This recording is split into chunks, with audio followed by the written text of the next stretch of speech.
ঘরের ছেলে হয়েও ঘরকে পোড়ালাম। তহিদ হৃদয়ের বিধ্বংসী ইনিংস। শেষ মুহূর্তে চট্টগ্রাম কিংসকে হারিয়ে জয়ের পরেও এক বুক কষ্ট নিয়ে যা বলল তামিম ইকবাল।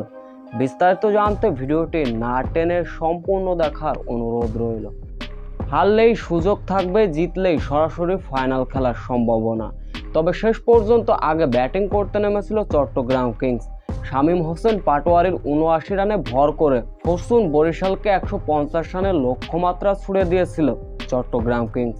জবাবে দুর্দান্ত ব্যাটিং করলেন তামিম ইকবাল এবং তহিদ হৃদয়।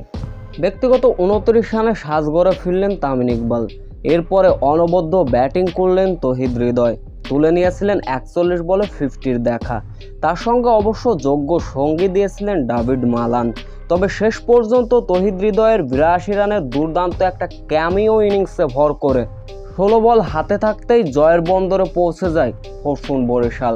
চট্টগ্রামকে সেই সঙ্গে হারিয়ে ফাইনালে বনে গেল ফরচুন বরিশাল। এদিকে ম্যাচ হারের পরে দুঃখ প্রকাশ করতে দেখা গেল তামিম ইকবালকে। তিনি বলেন, আমি চট্টগ্রামের ছেলে, আমি ঘরের ছেলে হয়েই ঘরকে পোড়ালাম। হয়তো কথাটা কোন লাইনে বললেন তামিম ইকবাল সেটা আমারও বোধগম্য নয়, তবে চট্টগ্রামের হারে কিছুটাও কষ্ট পেয়েছেন তামিম ইকবাল।